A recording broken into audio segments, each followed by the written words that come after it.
नाज़रीन, गुज़श्ता एक हफ्ते से कनाडा और इंडिया के दरमियान ताल्लुकात में ज़बरदस्त किस्म का तनाव पैदा हो चुका है। जैसे कि हमने कुछ वीडियोस में पहले भी बात की थी कि किस तरीके से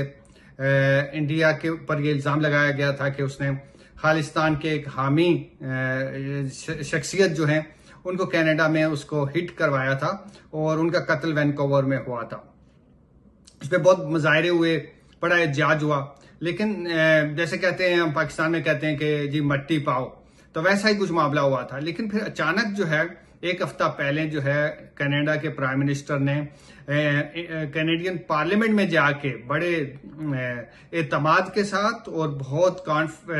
उन्होंने बड़े एक जैसे आप कह सकते हैं नपे तले अल्फाज में उन्होंने ये बात बयान की कि जी इंडिया का जो है इसके पीछे हाथ था, इस कत्ल के पीछे सिख लीडर को कत्ल करवाने में। तो ये एक बहुत बड़ा बमशल न्यूज थी और इस बमशल न्यूज के नतीजे में हिंदुस्तान जो है उसको हमने पहली बार देखा है कि आलमी सतह पे इस कदर पसपाई का सामना करना पड़ा, क्योंकि आज तक उसके ऊपर जो भी इल्जाम लगते थे वो ज्यादातर पाकिस्तान कुछ बात करता था या चीन की तरफ से कुछ इल्जाम लगते थे कि वो सरहदी खिलाफवर्जियां कर रहा है या पाकिस्तान कहता था अंदरूनी मामलात में मुदाखलत कर रहा था। लेकिन किसी इंटरनेशनल पावर की तरफ से, किसी ऐसे मुल्क की तरफ से जिसकी दुनिया में साख भी हो, नाम भी हो, पहचान हो और मजबूत मैशत हो, उसकी तरफ से और खासतौर पर मगरब से उसका ताल्लुक हो, उसने कभी हिंदुस्तान के ऊपर ऐसा इल्जाम नहीं लगाया था। तो इंडिया के लिए एक बहुत बड़ा बमशल था। इसके नतीजे में इंडिया के अंदर जो है बहुत हम देखते हैं कि मैसिव किस्म का रिएक्शन हुआ। इंडियन गवर्नमेंट ने फ्लैटली रिफ्यूज किया कि जी हमारा इसमें कोई इन्वॉल्वमेंट नहीं है। लेकिन हम देखते हैं कि कैनेडियन इसके बावजूद अपने मौके पर डटे हुए हैं, प्राइम मिनिस्टर डटे हुए हैं, फॉरेन अफेयर्स के मिनिस्टर ने इसके ऊपर बात की है। और ऐसा लगता ये है कि कनाडा जो बात कर रहा है, कैनेडियन हुकूमत जो बात कर रही है, वो महज कोई कनाडा की बात नहीं है, बल्कि उसको ये इतलात भी है। न्यूयॉर्क टाइम ने ये रिपोर्ट छापी है कि उसको अमेरिका की तरफ से ऐसी इंटेलिजेंस प्रोवाइड की गई है जिसकी बुनियाद पे कनाडा ने ये इतना बड़ा इल्जाम लगाया है या इतना बड़ा जो है एक पोजीशन ऐसी ली है। इसके अलावा हमने देखा कि अमेरिका ने इसके बावजूद कि इंडिया के साथ उसकी बहुत गहरी स्ट्रेटेजिक दोस्ती है, इंडिया को बहुत ज्यादा बैकअप किया है अमेरिका की लीडरशिप ने और उसको चाइना के मुकाबले में काउंटर वेट के तौर पे सामने लेके आ रहे हैं। लेकिन इसके बावजूद आपने देखा होगा कि अमेरिका की तरफ से कोई ऐसी लचकदार या प्रो इंडिया कोई स्टेटमेंट इस वक्त तक सामने नहीं आ सकी जिसकी बुनियाद पे हम ये कह सकें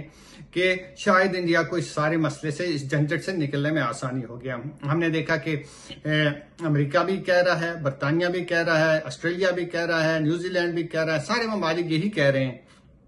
यही मशवरा दे रहे हैं इंडिया को कि वो कनाडा के साथ जो है कोऑपरेट करे ताकि जो हकीकत है वो सामने आ सके। अनफॉर्चुनेटली जो है इंडिया का जो रिएक्शन है वो बहुत ही गैर फितरी, गैर सफारती और एक तरह से आप कह सकते हैं कि बहुत एक इमोशनल किस्म का उन्होंने अपने मीडिया में एक हाइप क्रिएट कर दिया कि जैसे कि कोई इंडिया पे अटैक हो गया। लेकिन हकीकत यह है कि इंडिया इस तरह के बहुत सारे मामलात में पहले भी इन्वॉल्व रहा, ये कोई नई बात नहीं। पाकिस्तान के अंदर कुलभूषण यादव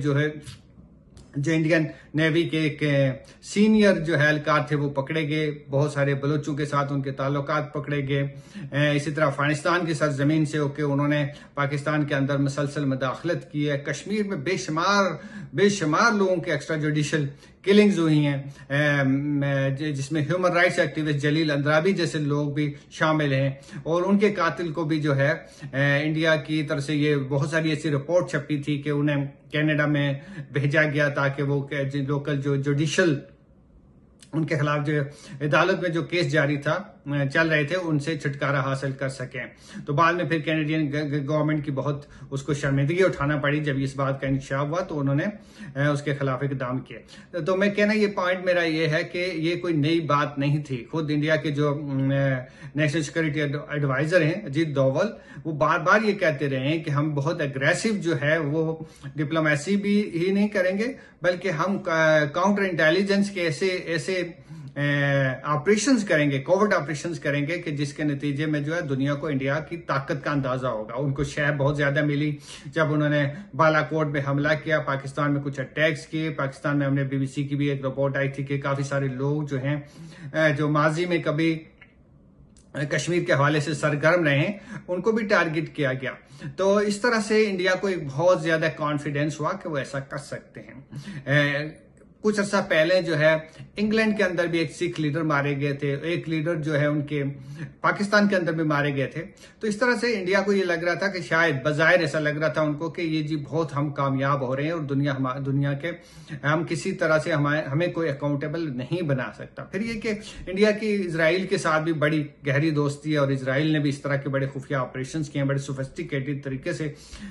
तो उससे जो है वो इजराइल के खिलाफ कोई जो है सवाए अखबारी बयानात और के अलावा जो है कोई ठोस इकदाम नहीं किया जा सका। लेकिन कनाडा एक ऐसा मुल्क है कि जिसने अपने सिटीजन के लिए, अपने शहरी के लिए, उसके प्राइम मिनिस्टर ने, उसकी हुकूमत ने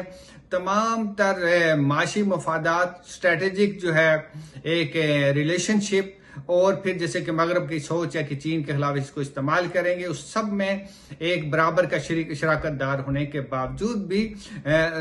कनाडा की हुकूमत ने जो है एक बहुत स्ट्रांग मौकफ अपनाया जिसके पर उसे पूरी दुनिया से और ख़ास तौर पे ऐसे लोग जो ह्यूमन राइट्स से मुतालिक हैं, ऐसे लोग जो शहरी आज़ादी और इन चीज़ों को बहुत अहमियत देते हैं, उन सब की तरफ से कनाडा को, कनाडियन प्राइम मिनिस्टर को जो है वो बहुत शाबाश दी जा रही है, उनकी तहसीन की जा रही है। लेकिन एक जो अहम नुक्ता जो है जिसको हिंदुस्तानी मसलसल जो है नजरअंदाज कर रहे हैं वो ये है कि अगर ये प्रूफ हो गया, और मुझे पूरा यकीन है कि कैनेडियन गवर्नमेंट जो है और ख़ास तौर पे चूंकि उसको इतनी सारी अकाउंटेबिलिटी और इतने सारे प्रोसेसेस के सामने से गुजारना पड़ता है कि कोई भी प्राइम मिनिस्टर इस बात का तसव्वुर भी नहीं कर सकता है कि वो इतना बड़ा इल्ज़ाम या इतना बड़ा अनाउंसमेंट जो है वो बगैर किसी ठोस सबूत के उसका ऐलान कर सके। इसलिए कैनेडियन कह रहे हैं कि उनके पास जो है ह्यूमन इंटेलिजेंस भी है, उनके पास सिग्नल इंटेलिजेंस भी है और वो कॉन्फिडेंट हैं कि उनके पास एविडेंस है। अब यह है कि अगला स्टेज ये है कि इंडिया अब इसके नतीजे में उस पर क्या असरात मुरतब होंगे। मेरा ख्याल है कि जो इंडिया की क्रेडिबिलिटी थी, इंटरनेशनल क्रेडिबिलिटी, उसको बहुत बड़ा धचका लगा है। फर्स्ट टाइम इंडिया एक ऐसे कोविड ऑपरेशन में पकड़ा गया जो उसने आलमी सतह एक मगरबी मुल्क में और कनाडा जैसे मुल्क में किया है, जिसके नतीजे में जो है उसे एक जबरदस्त किस्म की इंटरनेशनल स्क्रूटनी का सामना करना पड़ रहा है। फिर ये कि इंडिया का एक इमेज बहुत बन गया था कि जी ये बहुत ही एक